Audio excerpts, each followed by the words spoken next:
This is the true story of a French castle where guests claim a murdered woman still walks the towers. Centuries after her death, a towering chateau, a betrayal behind closed doors, and a figure that never disappeared. Prepare yourself, for tonight we delve into the chilling legend of the Green Lady of Château de Brissac. Our story begins in the picturesque Loire Valley, France, a region steeped in history and dotted with magnificent castles. Among them stands the Château de Brissac, an architectural marvel that commands attention. Known as one of the tallest castles in France, it's often nicknamed the Giant of the Loire Valley, a testament to its imposing stature and grandeur. Its foundations date back to the medieval period, a time of knights, feudal lords, and endless intrigue. Over centuries, this chateau became more than just a residence.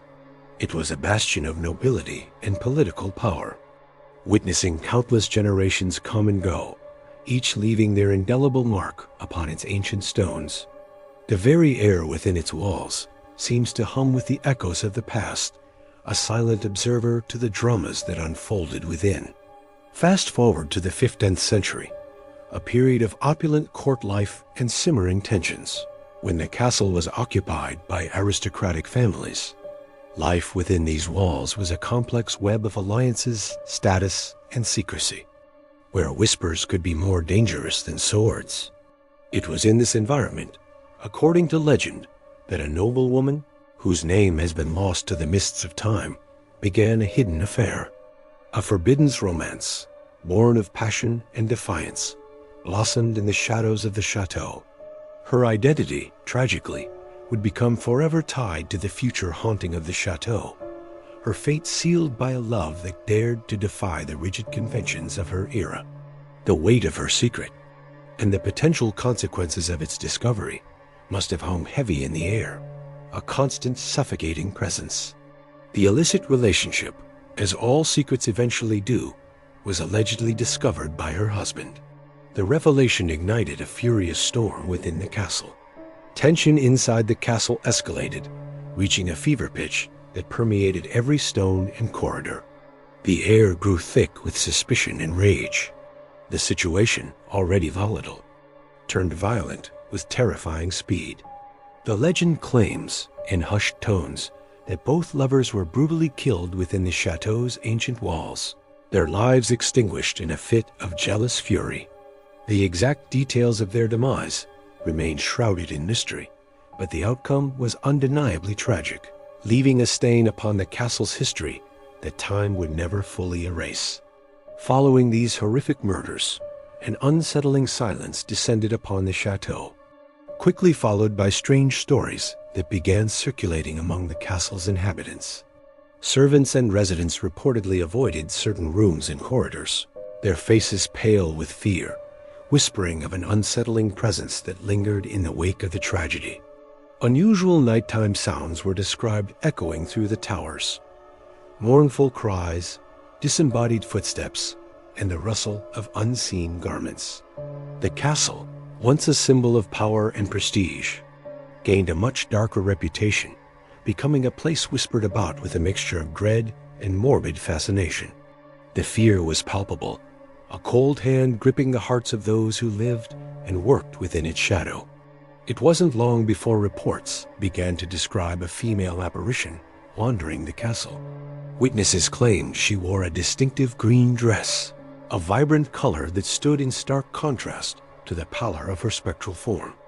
Her face was described as damaged or decayed, a chilling testament to her violent end, a grotesque mask of suffering that sent shivers down the spines of all who beheld it.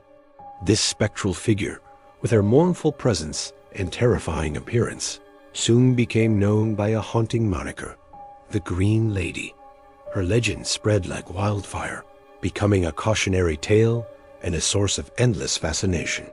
Over centuries, the sightings continued, a relentless testament to her enduring presence. Guests staying at the chateau, often unaware of its dark history, allegedly reported seeing the apparition late at night. Encounters were commonly tied to the tower rooms and hallways, the very places where the tragedy unfolded, as if she were forever replaying the final moments of her life.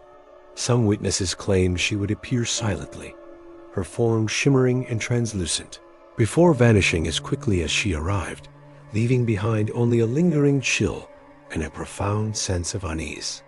Remarkably, descriptions of the Green Lady remained consistent across generations, each new account echoing the chilling details of those that came before, solidifying her place as a permanent resident of the chateau.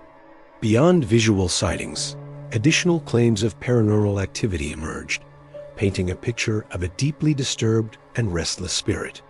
Moaning or crying sounds were reported echoing through the corridors, a mournful symphony from the past, a lament for a life cut short. Sudden cold spots would manifest inside rooms, sending inexplicable shivers down the spines of unsuspecting visitors, as if the very air itself was reacting to an unseen presence. And the unsettling feeling of being watched when alone became a common experience, a pervasive sense of unseen eyes following every move. These stories, each more chilling than the last, continued to be passed down, generation after generation, weaving a rich tapestry of fear and mystery around the Château de Brissac. Naturally, Château de Brissac became inextricably associated with paranormal tourism and ghost lore. The Green Lady transformed into one of France's most famous castle ghosts, her tragic story drawing visitors from around the world who arrived specifically hoping for an encounter with the spectral noblewoman.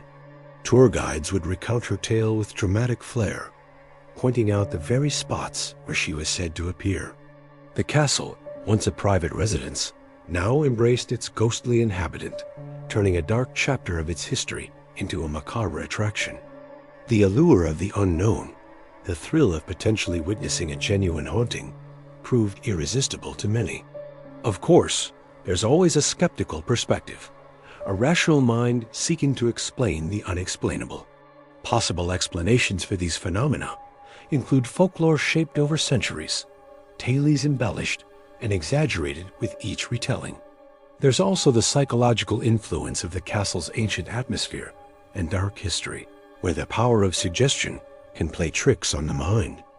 Or perhaps it's simply the misinterpretation of shadows, sounds, and architectural quirks, the creaking of old timbers, the whistling of wind through ancient stone, the play of light and shadow in dimly lit corridors. To this day, no scientific evidence confirms any paranormal activity, leaving the mystery tantalizingly unsolved. Yet, despite the skepticism, reports continue to surface, defying easy explanation. The legend of the Green Lady survives. Through oral history, thriving tourism, and countless witness accounts, each adding another layer to her enigmatic story. She remains an integral part of the Shadow's identity, a spectral guardian of its tragic past, forever bound to the place of her demise. Her presence is a constant reminder that some stories refuse to be forgotten, some spirits refuse to move on. A castle filled with centuries of history, a murder story passed down through generations, and a woman said to still wander the halls. Was it only a legend born from tragedy, a figment of collective imagination? Or does something truly remain inside Château de Brissac, watching silently from the towers long after midnight? The chilling truth, perhaps, is that some mysteries are never meant to be fully solved, destined to haunt us forever.